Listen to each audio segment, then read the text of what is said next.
I remember back in 2022, after struggling to be consistent, I was so determined to be consistent that in April I told my cousin if I don't upload every Friday from that day on, I owe him 500 rand, which is about $30. And unsurprisingly, after 5 videos I completely burnt myself out. Again.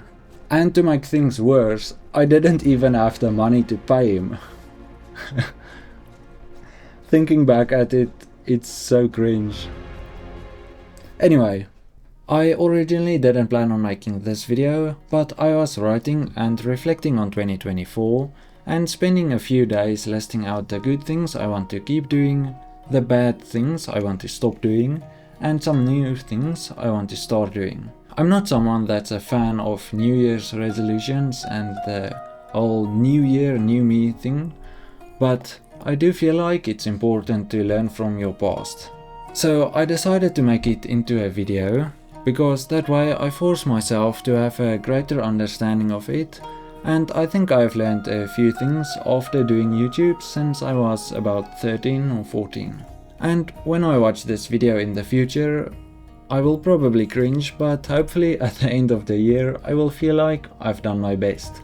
So while I'm talking, I'm gonna show some footage of me painting some of the buildings I've designed and printed recently, just so you don't have to stare at my face all the time.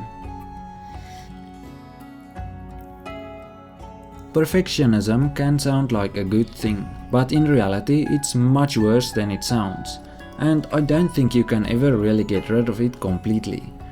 Now, if you're a perfectionist, you might have heard people give advice like, perfect is the enemy of done.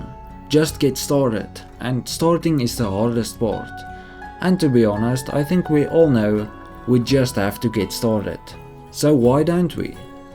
And I think it's because we know we are capable of so much more than just getting started. For example, if I know I can make an awesome video, why would I settle and lower my expectations and create a video that's not as good as I think I can make? But also, the awesome video requires a lot more planning and effort, and then it becomes overwhelming. And because overthinking starts to happen, and before I know it, anything but perfect is a failure.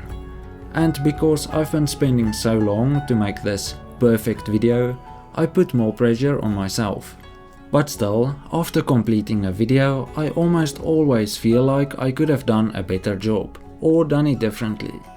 But if I could, why didn't I? However, most of the time I did my best with the knowledge I had at that time. And I think looking back and thinking I could have done a better job is okay.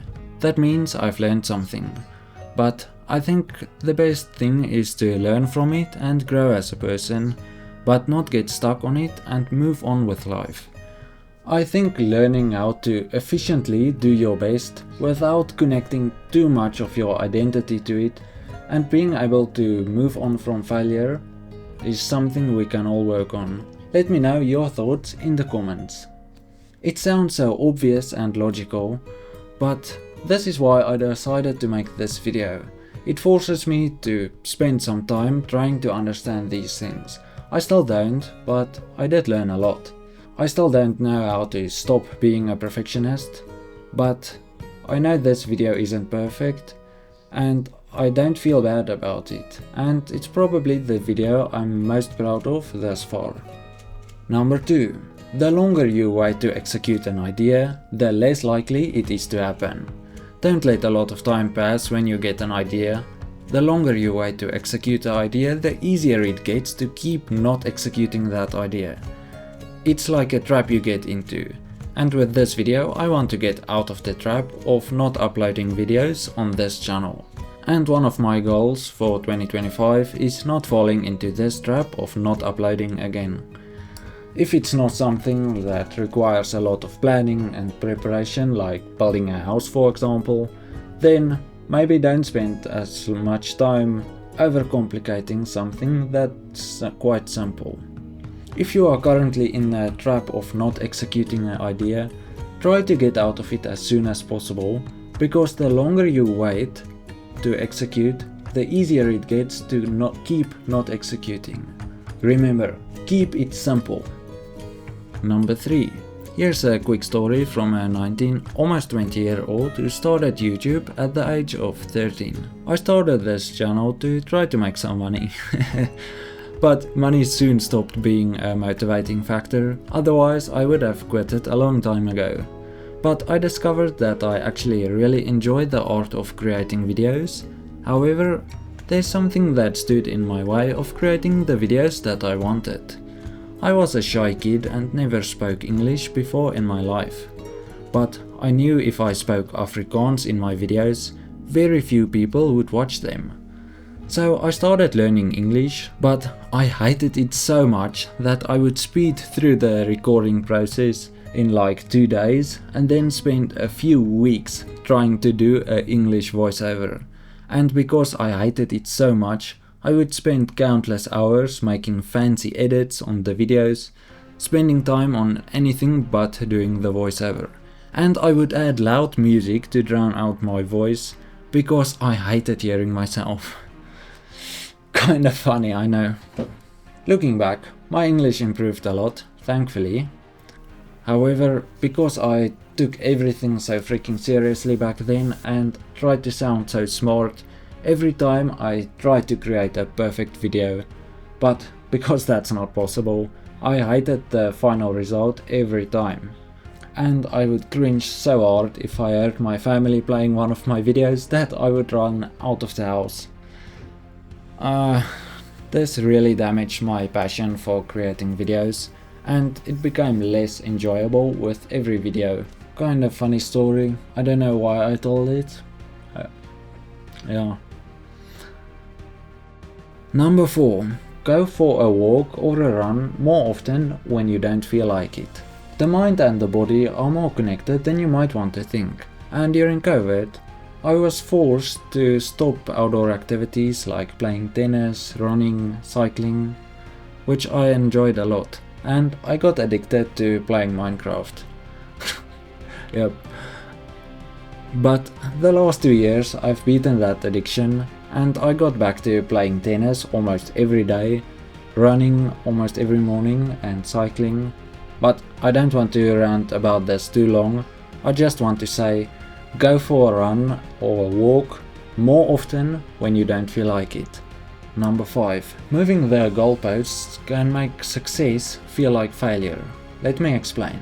I'm gonna use myself as an example again. So let's say I set a deadline for 2 weeks to create a video and I don't finish the video in that time. So I moved the deadline forward and finished the video in 3 weeks. I did have success on creating the video, but because I've moved the goalpost forward, so when I finish the video, I'm like, let's go, I finished the video. But my brain tells me, you should have finished the video a long time ago.